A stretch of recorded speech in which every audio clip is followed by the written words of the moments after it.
안녕하세요. 저는 30대 중반의 평범한 직장인이었던 정서희라고 합니다. 지금부터 제가 겪은 이야기를 들려드리려고 하는데요. 믿었던 사람에게 배신당하고 그 배신을 딛고 일어선 이야기입니다. 제 이야기를 끝까지 들어주시면 정말 감사하겠습니다. 저는 5년 전 30살이 되던 해에 남편과 결혼했습니다. 남편은 중견 제조업체 영업팀에서 일하고 있었고, 저는 IT 대기업 마케팅팀에서 일하고 있었어요. 둘 다 나름 안정적인 직장이었고 맞벌이 부부로서 경제적으로도 여유로운 편이었습니다. 결혼 전 저희는 명확하게 합의를 했어요. 각자 번 돈으로 각자 친정을 챙기자고요. 저는 매달 제 월급에서 친정에 50만 원씩 용돈을 드렸고 남편도 자기 월급에서 시댁에 같은 금액을 드렸습니다. 서로 간섭하지 않고 각자의 부모님을 각자가 책임지는 거였죠. 우리 이렇게 하는 게 서로한테 제일 공평한 것 같아요. 당신은 당신 부모님 챙기고 나는 내 부모님 챙기고 그래야 나중에 서로 섭섭한 마음도 안 생기잖아요. 그래, 그게 제일 깔끔하지. 요즘 시대에 며느리가 시부모 모시고 아들이 장인 장모 무시하고 이런 거 시대착오적이야. 우리는 각자 책임지고 살자고.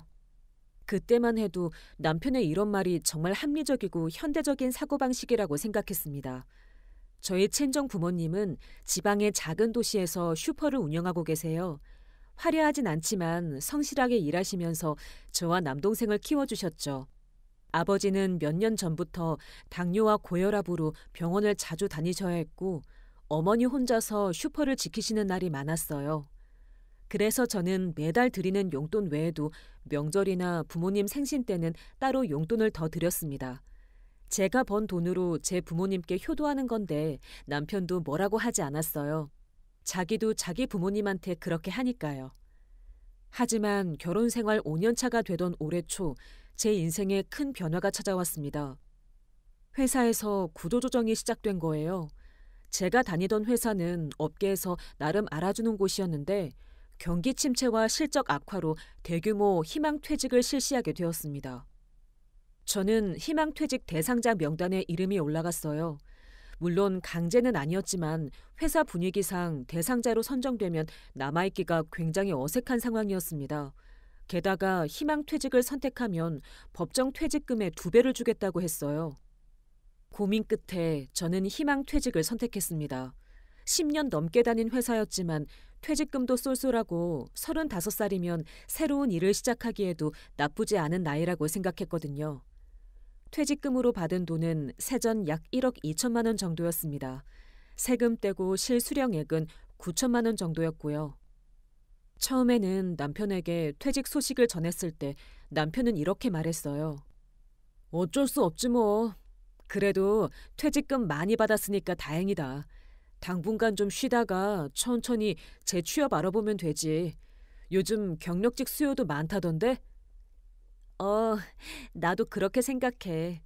한 달 정도는 쉬면서 앞으로 뭐 할까 생각해 볼게.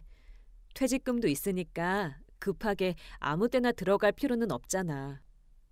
그렇게 저는 10년 넘게 다니던 회사를 그만두게 되었습니다. 처음 일주일 정도는 정말 자유로웠어요. 아침에 알람 없이 일어나고 하고 싶었던 요가 수업도 듣고 평일 낮에 한산한 카페에서 책도 읽었습니다. 하지만 문제는 그 다음부터였어요. 한 달이 되던 날 제가 친정에서 평소처럼 용돈 50만 원을 보내려고 하는데 남편이 제 핸드폰을 보고 있다가 말을 꺼냈습니다. 야, 잠깐만. 지금 친정에 송금하려는 거야? 그거 우리 얘기 좀 해야 될 것 같은데? 어? 뭐가? 평소에 하던 대로 용돈 드리는 건데? 아니, 그게 지금 네가 백수잖아. 수입이 없는데 어떻게 친정에 용돈을 드려? 그 말을 듣는 순간 제 귀를 의심했습니다. 뭐라고? 내가 퇴직금 받았잖아. 그 돈으로 당분간 용돈 드리는 거지. 아니, 그 퇴직금은 네 노후 자금이나 재취업 준비 자금으로 아껴둬야지. 지금 당장 써버리면 나중에 어쩌려고. 우리 결혼할 때 뭐라고 했어? 각자 번 돈으로 각자 친정 챙기기로 했잖아. 지금 너 버는 거 없으니까 친정 용돈도 당연히 없는 거 아니야? 저는 그 말을 듣고 순간 할 말을 잃었습니다. 당신 지금 진심으로 하는 소리야? 나 지금 일시적으로 직장 없는 거고 퇴직금이라는 내 돈이 있는데 그걸로 우리 부모님 용돈 못 드린다는 게 말이 돼? 그게 말이 안 된다는 게 아니라 원칙 문제지. 우리 처음부터 각자 번 돈으로 각자 부모님 챙기기로 했잖아. 퇴직금은 일을 해서 번 돈이 아니라 그냥 퇴사할 때 받는 목돈이고 그건 네 노후 준비금이나 비상금으로 생각해야지. 거기서 매달 용돈 주면 금방 떨어진다고. 그럼 당신 말은 내가 재취업할 때까지 우리 부모님한테 용돈 한 푼도 못 드린다는 거야? 우리 아버지 지금 당뇨 약값도 만만치 않으시고 어머니 혼자 슈퍼 하시느라 얼마나 힘드신데. 그건 나도 안타깝지. 근데 우리가 규칙을 정한 건 다 이유가 있어서 그런 거잖아. 나도 내 부모님 돈으로 챙기고 너도 네 부모님 네 돈으로 챙기고 그래야 나중에 서로 섭섭한 일도 없고 깔끔하다고 우리가 합의한 거 아니야? 그 원칙을 지금 와서 바꾸면 안 되지. 저는 그 순간 남편의 본 모습을 본 것 같았습니다. 제가 돈을 벌 때는 각자 번 돈으로 각자 챙기자는 게 공평하고 합리적이라고 했으면서 제가 일시적으로 수입이 없어지니까 그 원칙을 방패막이로 쓰는 거였어요. 좋아. 그럼 당신 말대로 할게. 근데 나 재취업하면 다시 우리 부모님 용돈 드릴 거야. 그건 당신도 뭐라고 못하는 거지? 당연하지. 네가 다시 벌면 당연히 네 마음대로 하는 거지. 나는 원칙 얘기하는 거야, 원칙. 그날 저는 남편에게 더 이상 말을 걸지 않았습니다. 하지만 진짜 문제는 그 다음부터였어요. 며칠 후 시어머니가 집에 오셨습니다. 남편이 미리 말씀드렸는지 시어머니는 저를 보자마자 이렇게 말씀하시더군요. 서희야, 네가 퇴사했다며? 얼마나 속상하니? 그래도 젊으니까 금방 좋은 데 들어갈 수 있을 거야. 근데 말이야, 내가 우리 아들한테 들었는데 네가 아직도 친정에 용돈 주려고 한다며? 어머님, 그건 제가 제 퇴직금으로 드리는 거라서요. 아니, 그게 그렇게 간단한 문제가 아니지. 지금 너 백수 아니야? 백수가 어떻게 용돈을 드려? 그리고 그 퇴직금이 네 돈이긴 한데 너 결혼한 사람이잖아. 결혼한 사람의 돈은 부부 공동재산이지 네 혼자 돈이 아니야. 그런데 네가 마음대로 친정에 계속 송금하면 그게 말이 되니? 저는 그 말을 듣고 어이가 없어서 웃음이 나올 뻔했습니다. 어머님, 그럼 남편도 매달 시댁에 용돈 드리시잖아요. 그것도 부부 공동재산 아닌가요? 그건 다르지. 우리 아들은 지금 회사 다니면서 돈 벌고 있잖아. 근데 너는 지금 안 벌잖아. 그리고 며느리가 친정 챙기는 거랑 아들이 부모 봉양하는 거랑 같아? 아들이 부모한테 드리는 건 당연한 건데 며느리가 친정만 챙기면 시댁은 뭐가 되는 거야? 어머님, 저희 결혼할 때 각자 번 돈으로 각자 부모님 챙기기로 합의했었어요. 남편도 그렇게 하자고 했고요. 그건 네가 돈 벌 때 얘기지. 지금처럼 백수일 때까지 그렇게 하자는 게 아니었어. 네가 지금 우리 아들이 번 돈으로 네 친정 챙기려고 하는 거 아니야? 그게 말이 돼? 우리 아들 돈은 우리 아들이 벌어서 우리한테 주는 게 맞지. 네 친정으로 새 나가면 안 되지. 그날 시어머니와 1시간 넘게 실랑이를 벌였지만 결국 저는 아무것도 얻지 못했습니다. 시어머니는 가시면서 이렇게 말씀하셨어요. 서희야, 네가 빨리 재취업해서 다시 벌면 그때는 네 마음대로 해. 근데 지금은 좀 참아. 네 입장도 이해하는데 우리 아들 입장도 생각해줘야지. 지금 너 백수인데 친정에 용돈 주면 주변에서 뭐라고 하겠어? 사위돈 빨아먹는다고 할 거 아니야. 그러니까 네가 다시 취업할 때까지만 친정 용돈은 좀 끊어. 알았지? 그날 밤 저는 남편에게 따졌습니다. 당신이 어머님한테 말씀드렸어? 내가 친정에 용돈 보낸다고? 오, 말했지. 우리 엄마가 궁금해하시길래. 뭐 잘못된 거라도 있어? 잘못됐지. 우리 부부 문제를 왜 시어머니한테 말해서 나를 이상한 사람 만들어? 그리고 당신도 내 편 들어줘야지. 왜 어머님이랑 같이 나한테 친정 용돈 끊으라고 압박을 해? 압박이 아니라 합리적인 얘기를 하는 거지. 너 지금 돈 못 버는데 어떻게 친정에 용돈을 들여? 그리고 내 엄마 말씀도 맞잖아. 네가 지금 친정에 용돈 주면 결국 내 월급에서 나가는 거나 마찬가지야. 우리 생활비도 내가 대고 있는데 거기다가 네 친정 용돈까지 내가 책임져야 돼? 누가 당신 월급에서 우리 부모님 용돈 드린다고 했어? 내 퇴직금으로 당분간 드린다고 했잖아. 그 퇴직금도 결국 우리 공동재산이야. 너 혼자 마음대로 쓸 수 있는 돈이 아니라고. 그리고 솔직히 말해서 너 언제 재취업할지도 모르는데 그렇게 퇴직금 쓰다가는 나중에 우리 생활비까지 내 월급으로만 감당해야 될 거 아니야. 그건 좀 불공평하지 않아? 저는 그날 밤 남편과 크게 싸웠습니다. 결혼한 지 5년 만에 처음으로 목소리를 높였고 서로 상처되는 말들을 주고받았어요. 결국 그날 저는 방문을 쾅 닫고 혼자 방에서 울었습니다. 제가 10년 넘게 일하면서 모은 돈, 그리고 퇴직금으로 받은 돈인데 그걸로 제 부모님께 용돈도 못 드린다는 게 말이 되나요? 더 화가 났던 건 남편은 여전히 자기 부모님한테는 매달 50만 원씩 용돈을 드리고 있다는 거였어요. 그건 당연하다는 듯이요. 결국 저는 그달부터 친정 용돈을 끊었습니다. 정확히는 끊은 게 아니라 남편 몰래 제 퇴직금 계좌에서 인출해서 현금으로 부모님께 드렸어요. 이체 내역이 남으면 또 뭐라고 할 것 같아서요. 하지만 그것도 눈치를 보면서 해야 한다는 게 너무 서럽고 화가 났습니다. 제가 10년 넘게 일하면서 번 돈인데 왜 눈치를 봐야 하죠? 그리고 그때부터 저는 생각했습니다. 다시는 남편한테 경제적으로 의지하지 말아야겠다. 내가 직접 돈을 벌어서 당당하게 우리 부모님 모셔야겠다. 그렇게 저의 새로운 도전이 시작되었습니다. 퇴사 후 한 달이 지났을 때 저는 본격적으로 재취업 준비를 시작했습니다. 하지만 생각보다 쉽지 않더군요. 35살이라는 나이가 애매했어요. 신입으로 뽑기엔 너무 많고 임원급으로 가기엔 경력이 부족하고 게다가 요즘 경기가 안 좋아서 경력직 채용도 많이 줄어든 상태였습니다.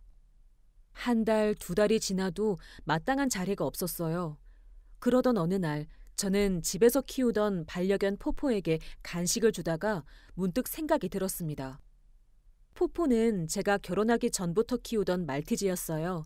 벌써 7살이 된 중년견이었죠.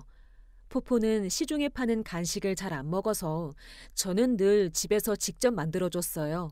고구마, 닭가슴살, 단호박 같은 재료로 간단하게 만드는 간식이었는데 포포가 정말 좋아했거든요. 요즘 반려동물 키우는 사람들 정말 많은데 나처럼 직접 만들어주고 싶어도 시간이 없는 사람들이 많지 않을까? 건강한 수제 간식을 만들어 파는 건 어떨까? 저는 그날부터 반려동물 간식 시장에 대해 공부하기 시작했습니다. 조사해보니 반려동물 산업은 정말 빠르게 성장하고 있더군요. 특히 프리미엄 수제 간식에 대한 수요가 폭발적으로 증가하고 있었어요. 저는 퇴직금 중 3천만 원을 투자해서 사업을 시작하기로 결심했습니다. 남편에게 말했을 때 예상대로 반응이 좋지 않았어요. 뭐? 강아지 간식 사업?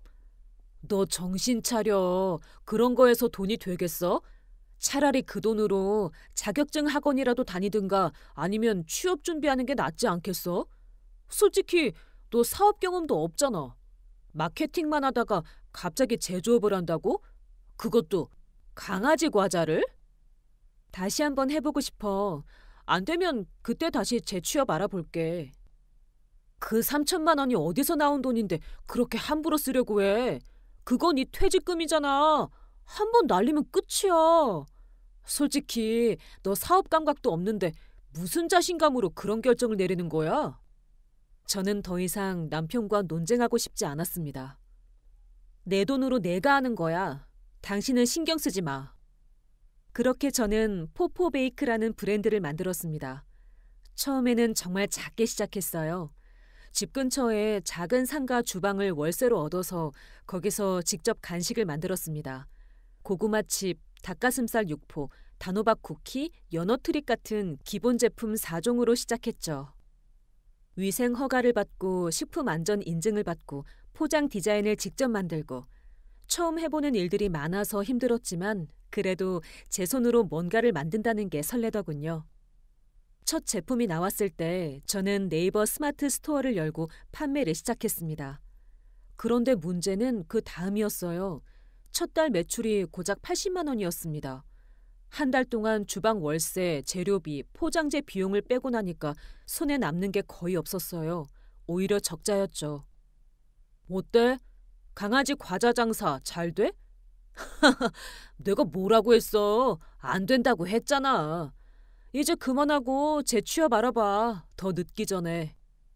시어머니도 한 수 거들었습니다. 서희야, 나 너 생각해서 하는 얘긴데 이제 그만해. 한심하게 강아지 과자나 굽고 앉았네. 네가 나온 대학이 어디야? 스카이 대학 나왔으면서 왜 이런 걸 하고 있어? 우리 아들 월급으로 너희 생활비 다 되는 거 너도 알지? 그런데 네가 이렇게 시간 낭비하면 우리 아들만 불쌍한 거 아니야? 저는 그날 시어머니께 더 이상 아무 말도 하지 않았습니다. 두 번째 달도 마찬가지였습니다. 매출은 120만 원으로 조금 올랐지만 여전히 적자였어요. 저는 밤늦게까지 주방에서 간식을 만들고 포장하고 배송 준비를 했습니다. 야, 너 미쳤어?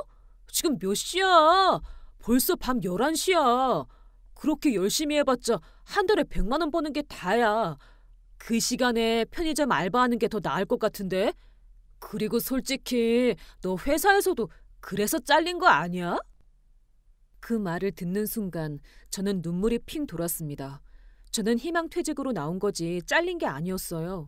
오히려 회사에서 인정받는 직원이었고 팀장 승진도 앞두고 있었습니다. 저는 그날 밤 혼자 주방에 앉아서 한참을 울었습니다. 하지만 포기하고 싶지 않았어요. 저는 친정 부모님을 당당하게 모시고 싶었습니다. 남편 눈치 보지 않고 제가 번 돈으로 제 부모님께 효도하고 싶었어요. 세 번째 달이 되던 어느 날 기회가 왔습니다. 저는 평소에 인스타그램에 포포가 제 간식을 먹는 영상을 자주 올렸어요. 그런데 포포의 생일을 맞아서 특별히 생일 케이크를 만들었습니다. 강아지가 먹을 수 있는 재료로 만든 미니 케이크였어요. 고구마 시트에 요거트 크림, 그 위에 블루베리로 장식을 한 케이크였죠. 저는 포포가 생일 케이크 앞에서 꼬리를 흔들다가 케이크를 한 입 베어 먹는 영상을 찍어서 인스타그램에 올렸습니다. 우리 포포 7번째 생일, 엄마가 만든 건강한 케이크로 축하해. 그런데 그 영상이 갑자기 조회수가 올라가기 시작하는 거예요. 하루 만에 2만으로 올라갔습니다. 댓글도 폭주했어요. 헐, 너무 귀여워요. 우리 애도 저런 케이크 먹이고 싶어요. 어디서 파세요? 구매 링크 알려주세요. 그날 하루에만 주문이 50건이 들어왔습니다. 지난 2달 동안 총 주문이 30건 정도였는데 하루 만에 50건이 들어온 거예요. 여보, 오늘 주문이 50건이나 들어왔어. 내가 올린 영상이 입소문 타서 난리 났어. 케이크는 개당 35,000원이야. 50개면 175만 원이야. 일회성이야.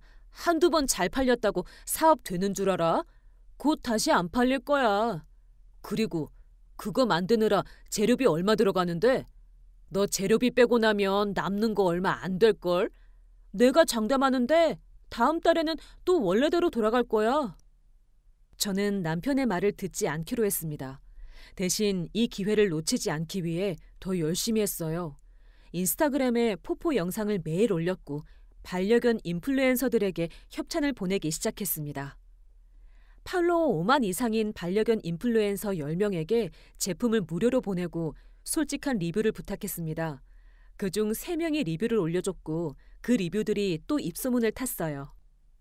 네 번째 달 제 매출은 800만 원이 되었습니다. 다섯 번째 달에는 1,500만 원으로 뛰었고요. 저는 이제 혼자서는 감당이 안 될 정도로 주문이 밀려왔습니다. 그래서 아르바이트생 한 명을 고용했어요. 그리고 더 큰 주방으로 이사했습니다. 그때쯤 남편의 태도가 조금씩 변하기 시작했어요. 어느 날 저녁 제가 주방에서 늦게까지 일하고 집에 들어왔는데 남편이 거실에서 기다리고 있더라고요. 평소 같으면 벌써 자고 있을 시간인데 말이죠. 요즘 장사 잘 되나 보네? 네가 밤늦게까지 일하는 거 보니까. 그럭저럭. 그럭저럭이긴. 인스타 보니까 주문 폭주한다며? 한 달에 얼마나 버는데? 그건 왜? 그냥 궁금해서. 나도 네 남편인데 알 권리 있잖아. 사업이 잘 되면 나도 기쁘지. 우리 부부잖아. 저는 그 말을 듣고 코웃음이 나왔습니다. 제가 힘들 때는 비웃고 무시하더니 이제 장사가 좀 되니까 관심을 보이는 거였어요. 그냥 조금씩 늘고 있어. 구체적인 숫자는 나중에 얘기할게. 왜? 나한테 숨길 게 뭐가 있어? 솔직히 말해봐. 한 달에 1,000만 원은 넘게 버는 거 아니야? 아직 그 정도는 아니야. 사실 그때 이미 제 월 매출은 1,500만 원이었지만 저는 구체적인 숫자를 말해주고 싶지 않았습니다. 어차피 말해줘도 또 뭐라고 할 게 뻔했으니까요. 아니, 어쩌면 더 문제가 될 수도 있겠다는 생각이 들었어요. 그래도 제법 버는 것 같던데? 우리 이제 여유 생기면 차도 바꾸고 집도 좀 더 큰 곳으로 옮기는 거 어때? 너도 이제 사업가니까 좋은 차 타야 폼도 나지. 아직은 재투자해야 할 게 많아서 여유가 없어. 나중에 생각해 볼게. 남편은 약간 불만스러운 표정을 지었지만 더 이상 추궁하지는 않았습니다. 그로부터 며칠 후 시어머니한테 전화가 왔어요. 서희야, 요즘 사업 잘 된다며? 우리 아들한테 들었어. 너 인스타그램 팔로워도 엄청 늘었다고 하던데 주변 사람들이 우리 며느리 대단하다고 하니까 어머니가 얼마나 뿌듯한지 몰라. 감사합니다, 어머님. 그나저나 말이야. 우리 집 보일러가 고장 났는데 고치는데 돈이 좀 들어간대. 너 이제 돈 좀 버니까 우리 좀 도와줄 수 있지? 어머님, 죄송하지만 지금은 사업 확장하느라 여유가 없어요. 남편한테 말씀하시는 게 어떨까요? 우리 아들은 월급쟁이라 큰 돈이 없잖아. 너는 사업하니까 돈이 더 잘 돌지 않니? 며느리가 시댁 좀 도와주는 게 당연한 거 아니야? 어머님, 저도 아직 사업 초기라 힘든 시기예요. 나중에 여유 생기면 그때 도와드릴게요. 시어머니는 불만스러운 목소리로 전화를 끊었습니다. 저는 남편과 시어머니의 태도 변화를 보면서 확신했어요. 이 사람들은 제가 힘들 때는 외면하다가 제가 성공하면 손을 내미는 사람들이라는 걸요. 6번째 달, 저는 대형 온라인몰에서 연락을 받았습니다. 쿠팡과 네이버 쇼핑 라이브에서 입점 제안이 온 거예요. 제 제품이 SNS에서 화제가 되고 있으니 더 큰 플랫폼에서 팔아보자는 제안이었죠. 저는 흔쾌히 승낙했습니다. 그리고 입점 계약을 위해 회사 담당자들과 미팅을 했어요. 그들은 제 제품의 잠재력을 높게 평가했고 메인 페이지에 띄워주겠다는 제안까지 했습니다. 그리고 그달 제 매출은 3천만 원을 돌파했습니다. 3천만 원이요. 6개월 전만 해도 한 달에 80만 원도 못 벌던 제가 말이에요. 드디어 제 사업이 궤도에 오르기 시작한 거였어요. 하지만 이건 시작에 불과했습니다. 진짜 대박은 그 다음부터였거든요. 7번째 달이 되자 제 사업은 완전히 다른 국면으로 접어들었습니다. 대형 온라인몰에 입점한 후 매출이 기하급수적으로 늘어났어요. 쿠팡에서는 제 제품이 반려견 간식 카테고리 베스트셀러 3위 안에 들었고 네이버 쇼핑 라이브 방송에서는 30분 만에 500개가 완판되었습니다. 라이브 방송 당일 저는 긴장되는 마음으로 화면을 지켜봤어요. 방송 진행자가 제 제품을 소개하면서 직접 자기 반려견에게 먹여보는 모습을 보여줬는데 시청자들의 반응이 폭발적이었습니다. 지금 바로 주문했어요. 우리 애도 저거 엄청 좋아할 것 같아요. 무첨가 수제라니 믿고 사겠어요. 댓글이 실시간으로 쏟아졌고 재고가 순식간에 소진됐어요. 방송이 끝나고 나서 담당 PD한테 전화가 왔습니다. 대표님, 대박이에요. 30분 만에 500개 완판됐어요. 이 정도 속도는 저희 라이브 방송 역사상 손에 꼽을 정도예요. 다음 달에 또 섭외해도 될까요? 감사합니다. 물론이죠. 열심히 준비하겠습니다. 그달 매출은 5천만 원을 돌파했어요. 저는 너무 기뻐서 집에 와서 남편에게 자랑했습니다. 여보, 이번 달 매출이 5천만 원 넘었어. 뭐? 5천만 원? 진짜로? 남편의 얼굴에 놀라움과 동시에 묘한 감정이 스쳤습니다. 기쁨이라기보다는 질투 같은 거였어요. 와, 그 정도면 순이익은 얼마나 되는데? 재료비랑 인건비, 주방 월세 빼면 한 2천만 원 정도? 2천만 원, 나보다 훨씬 많이 버네. 근데 너 혼자 다 관리하기 힘들지 않아? 내가 좀 도와줄까? 나도 회사 일하면서 틈틈이 회계 관리 같은 거 도와줄 수 있어. 아니, 괜찮아. 나 세무사랑 계약했어. 전문가한테 맡기는 게 나을 것 같아서. 그래도 내가 네 남편인데 나도 좀 알아야 하지 않겠어? 통장이랑 매출 내역 같은 거 나도 같이 보면 안 돼? 저는 그 말을 듣고 단호하게 거절했습니다. 이건 내 사업이야. 내가 알아서 할게. 남편은 불쾌한 표정을 지었지만 더 이상 말하지 않았습니다. 저는 더 이상 작은 주방에서 혼자 감당할 수 있는 규모가 아니었습니다. 그래서 경기도 외곽에 있는 소규모 공장을 알아보기 시작했어요. 며칠 후 저는 파주에 있는 100평 규모의 공장을 임대 계약했습니다. 월세 300만 원이었지만 이제는 충분히 감당할 수 있는 금액이었죠. 그리고 직원도 본격적으로 뽑기 시작했어요. 제조 담당 3명, 포장 담당 1명, 배송 담당 1명, 총 5명의 직원을 채용했습니다. 공장을 오픈하는 날, 저는 새로운 작업 환경을 보면서 정말 감개무량했어요. 불과 몇 달 전만 해도 좁은 주방에서 혼자 간식을 만들던 제가 이제는 직원들과 함께 본격적인 공장을 운영하게 된 거예요. 남편은 공장 오픈에 관심도 없었습니다. 제가 공장 계약했다고 말했을 때도 그냥 그래라고만 했죠. 하지만 저는 상관없었어요. 이제 저는 혼자서도 충분히 잘할 수 있었으니까요. 그리고 저는 확신했습니다. 제 선택이 틀리지 않았다는 것을요. 9번째 달, 저는 백화점 팝업 스토어를 열었습니다. 서울 강남의 유명 백화점에서 일주일 동안 팝업 스토어를 운영하는 기회를 얻은 거예요. 반려견과 함께 방문할 수 있는 매장이었고 현장에서 제품 시식도 가능했습니다. 일주일 동안 1,500명이 넘는 손님이 방문했고 매출은 2천만 원을 넘었어요. 그리고 그때 저는 중요한 결정을 했습니다. 친정 부모님께 새 집을 사드리기로 한 거예요.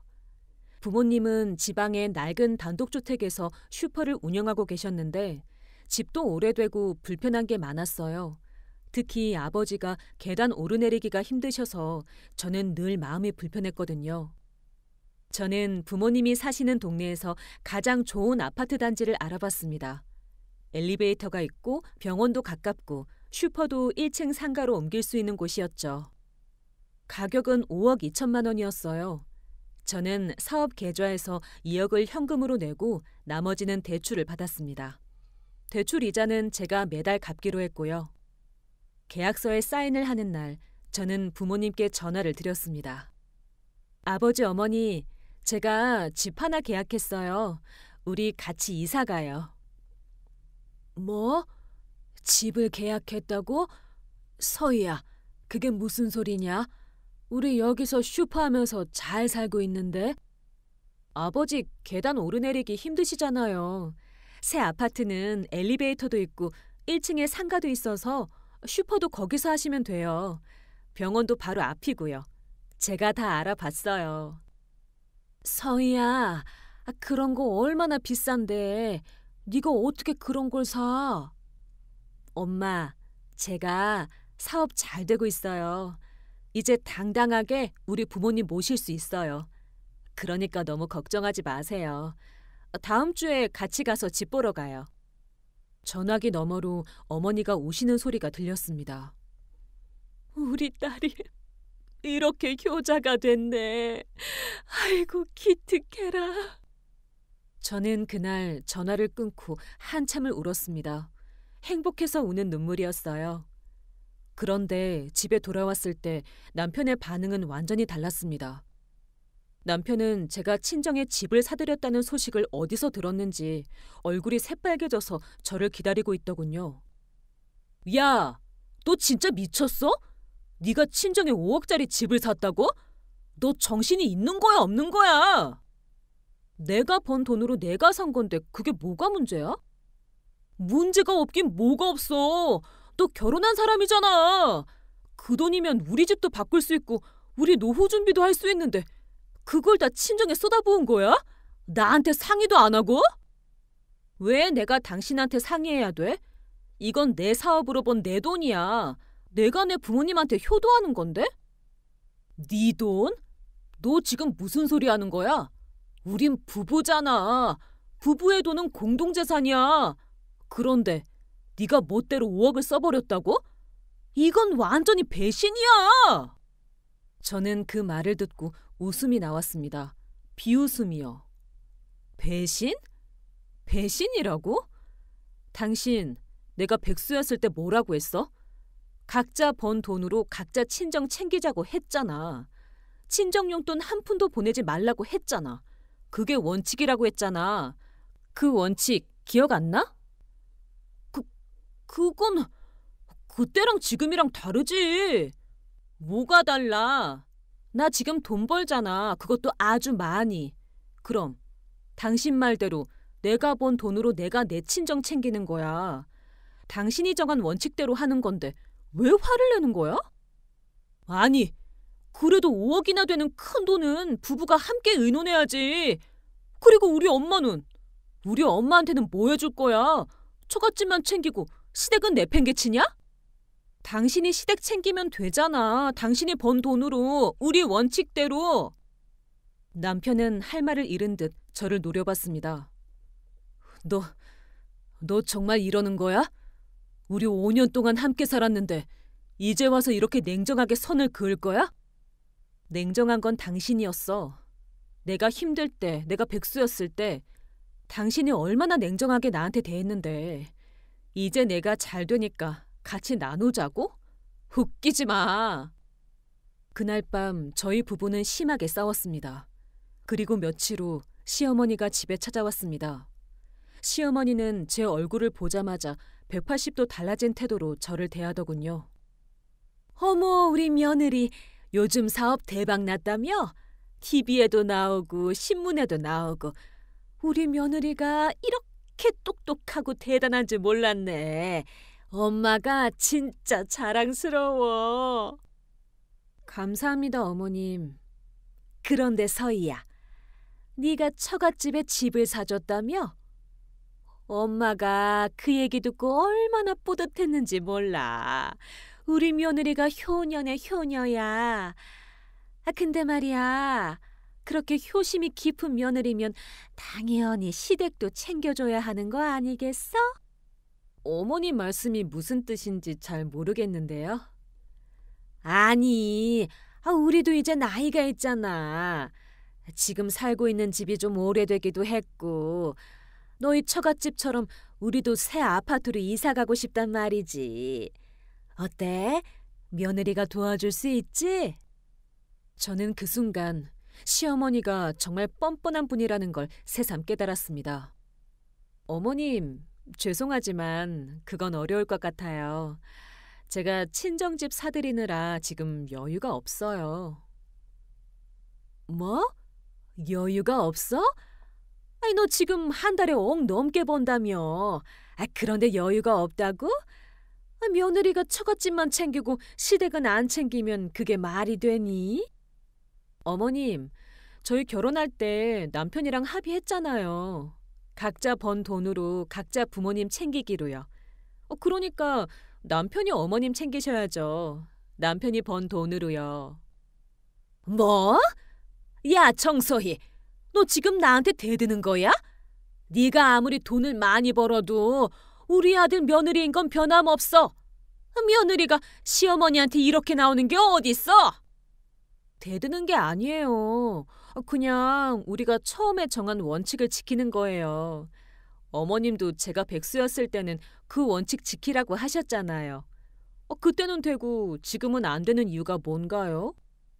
시어머니는 얼굴이 새빨개져서 저를 노려봤습니다. 너 정말 이러는 거야? 좋아. 앞으로 두고 보자. 내가 너를 어떻게 만들어 놓나? 시어머니는 그렇게 말하고 집을 나가셨습니다. 그리고 며칠 후 시동생 내외가 찾아왔습니다. 시동생도 남편보다 3살 어린 결혼한 지 2년 된 부부였어요.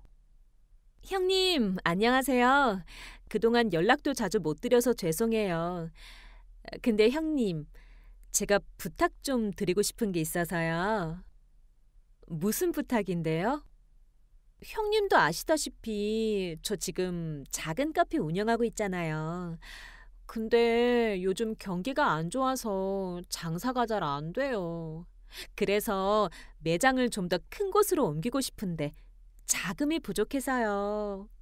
형님이 사업 잘 되시니까 혹시 저한테 투자 좀 해주실 수 있을까요? 아니면 빌려주시면 이자 붙여서 꼭 갚을게요. 얼마나 필요하신데요? 한 5천만 원 정도요? 형님한테는 큰 돈 아니잖아요. 저는 그 말을 듣고 한숨이 나왔습니다. 죄송한데요. 저도 지금 사업 확장하느라 돈이 빠듯해요. 도와드리기 어려울 것 같아요. 형님, 제발요. 저 정말 절박해요. 이번 기회를 놓치면 카페 접어야 될 수도 있어요. 형님이 도와주시면 제가 정말 열심히 해서 꼭 성공할게요. 죄송합니다. 저도 제 사업 지키는 게 우선이라서요. 시동생 부부는 실망한 얼굴로 돌아갔습니다. 그리고 그날 밤 남편이 저한테 화를 냈어요.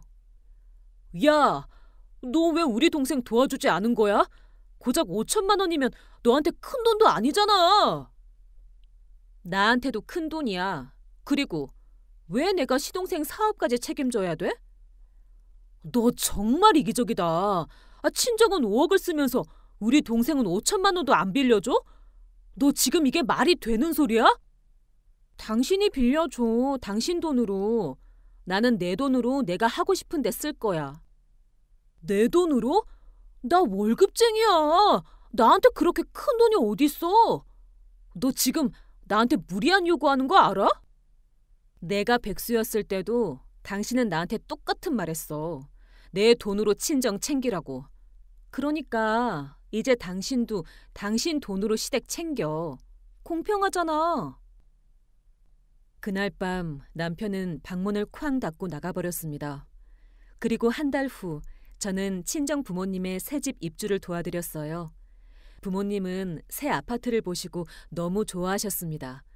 특히 아버지가 엘리베이터를 타고 편하게 오르내리시는 모습을 보니 제 마음도 뿌듯하더라고요. 서희야, 정말 고맙다. 우리가 무슨 복을 받아서 이렇게 좋은 집에 살게 됐는지 모르겠구나. 네가 어릴 때부터 착하더니 이렇게 효자가 될 줄 몰랐어. 엄마, 당연한 거예요. 저 키우느라 고생하신 거 생각하면 이것도 부족하죠. 앞으로 더 잘할게요. 서희야, 근데 네 남편은 오늘 안 왔니? 아빠, 남편은 회사 일이 바빠서 못 왔어요. 사실 남편은 오기 싫다고 했습니다. 자기는 처갓집 집들이에 갈 이유가 없다면서요. 저는 부모님께 그 얘기를 차마 할 수가 없었습니다. 그날 저는 부모님과 함께 새 집에서 저녁을 먹었어요. 그리고 집으로 돌아오는 길에 문득 이런 생각이 들었습니다. 나는 지금 행복한 걸까? 사업은 성공했고 부모님께 효도도 했지만 남편과의 관계는 완전히 틀어져 버렸어요. 하지만 후회는 없었습니다. 제가 힘들 때 저를 외면했던 사람들이 이제 와서 손을 내미는 게 우습게 느껴졌거든요. 그리고 저는 알았습니다. 사람은 어려울 때 누가 옆에 있었는지 절대 잊으면 안 된다는 걸요. 그로부터 3개월이 흘렀습니다. 제 사업은 계속 성장했어요. 이제는 직원이 15명이 되었고 해외 수출도 시작했습니다. 일본과 대만에서 먼저 연락이 왔고 현지 펫샵 체인과 계약도 맺었죠. 월 매출은 평균 1억 5천만 원 정도를 유지했습니다. 하지만 집안 분위기는 최악이었어요. 남편과 저는 이제 거의 대화를 하지 않았습니다. 같은 집에 살지만 남남처럼 지냈죠.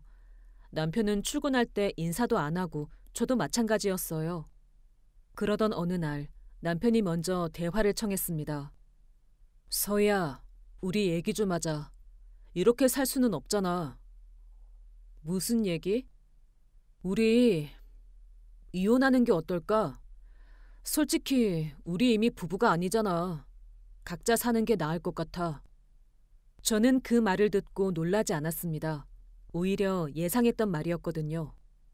좋아, 나도 그게 나을 것 같아. 근데 재산 분할은 어떻게 할 건데? 재산 분할? 당연히 반반이지. 너 번 돈도 결혼 중에 번 거니까 절반은 내 거야. 그리고 이 집도 공동명의니까 당연히 나도 권리가 있고. 저는 그 말을 듣고 웃음이 나왔습니다. 당신, 내가 백수였을 때 한 말 생각 안 나? 친정에 용돈도 주지 말라고 했고. 근데 이제 와서 내가 번 돈이 공동재산이라고? 참 웃기네. 그건 그때는 그때고 지금은 지금이지. 법적으로 결혼 중에 번 돈은 공동재산이야. 내가 변호사랑 상담해봤어. 나도 변호사랑 상담했어. 사업 시작할 때부터. 내 회사는 결혼 전 재산인 퇴직금으로 시작했고 사업 과정에서 당신은 아무런 기여도 없었어. 오히려 방해만 했지.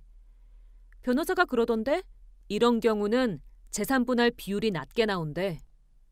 남편 얼굴이 창백해졌습니다. 뭐? 그게 말이 돼? 나도 당신 남편으로서 정신적 지지를 해줬잖아.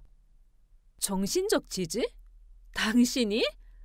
나 사업 시작할 때 뭐라고 했어? 강아지 과자나 굽는다고 비웃었잖아. 망할 거라고 했잖아. 그게 정신적 지지야? 남편은 할 말을 잃었습니다.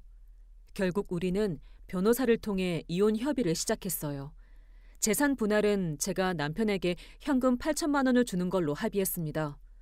남편이 더 요구했지만 변호사가 이 정도면 법원 가도 비슷하게 나올 거라고 설득했거든요. 이혼 서류에 도장을 찍던 날 남편이 저한테 이렇게 말했습니다. 서희야, 넌 성공했을지 몰라도 행복하진 않을 거야. 넌 너무 이기적이거든. 돈만 아는 사람. 그래, 난 이기적일게. 당신이 내가 백수일 때 나한테 그랬던 것처럼. 그리고 당신한테 행복하다는 말 듣고 싶지 않아. 당신은 내가 힘들 때 나한테 가장 잔인했던 사람이니까. 그렇게 우리의 결혼 생활은 끝이 났습니다. 이혼 후 저는 오히려 홀가분했어요. 더 이상 눈치 볼 사람도 없고 제가 번 돈을 제 마음대로 쓸 수 있었으니까요. 저는 부모님 집 근처에 작은 아파트를 하나 더 샀습니다. 주말마다 내려가서 부모님과 시간을 보내기 위해서요. 그리고 매달 부모님께 용돈도 넉넉히 드렸습니다. 더 이상 누구 눈치도 보지 않고요. 사업도 계속 잘 됐어요. 2년 후에는 대기업에서 인수 제안이 왔고 저는 회사 지분의 60%를 매각했습니다. 그 금액만 30억이었죠. 저는 나머지의 40% 지분은 유지하면서 대표이사 자리는 유지했습니다. 대기업 자본이 들어오면서 사업은 더 빠르게 성장했어요. 어느 날 SNS에서 우연히 전 남편의 소식을 들었습니다. 남편은 이혼 후 회사를 그만두고 작은 사업을 시작했다가 실패했대요. 그리고 재혼했는데 그 과정에서 제가 준 8천만 원을 다 써버렸다고 하더군요. 저는 그 소식을 듣고도 아무 감정이 들지 않았습니다. 이미 남이었으니까요. 지금 저는 혼자 살고 있습니다. 회사 일은 여전히 바쁘지만 주말에는 부모님과 시간을 보내고 포포와 산책하며 여유를 즐기고 있어요. 가끔 주변에서 재혼은 안 하냐고 물어보는데 저는 아직 그럴 마음이 없어요. 혼자도 충분히 행복하거든요. 얼마 전에는 친정 아버지 환갑잔치를 호텔에서 성대하게 치러드렸습니다. 그날 아버지가 저한테 이렇게 말씀하셨어요. 서희야, 네가 이렇게 자랑스러운 딸이 될 줄 몰랐다. 이혼한 건 안타깝지만 그래도 넌 잘 살고 있어. 그것만으로도 아빠는 행복하다. 아빠, 저도 행복해요. 제가 하고 싶은 일 하면서 사랑하는 부모님 모시면서 사니까요. 이게 제가 원하던 삶이에요. 그날 저는 부모님과 함께 사진을 찍었습니다. 그 사진을 보면서 저는 생각했어요. 나는 옳은 선택을 했구나. 여러분, 제 이야기를 들어주셔서 감사합니다. 제가 이 이야기를 통해 꼭 전하고 싶은 말이 있어요. 사람은 어려울 때 누가 옆에 있었는지 절대 잊으면 안 됩니다. 당신이 힘들 때 외면했던 사람이 당신이 잘 될 때 손을 내밀면 절대 잡아주지 마세요. 그리고 누구에게도 경제적으로 의지하지 마세요. 제가 직접 번 돈이 있어야 당당할 수 있습니다. 저는 남편 눈치 보지 않고 제 부모님께 당당하게 효도할 수 있어서 정말 행복합니다. 여러분도 누군가의 눈치를 보며 사시기보다는 당당하게 여러분이 원하는 삶을 사셨으면 좋겠습니다. 그리고 기억하세요. 각자 번 돈으로 각자 챙기는 건 내가 잘 될 때만 적용되는 원칙이 아닙니다. 내가 힘들 때도 내가 잘 될 때도 똑같이 적용되는 원칙이에요. 제 이야기는 여기서 마치겠습니다. 끝까지 들어주셔서 정말 감사합니다.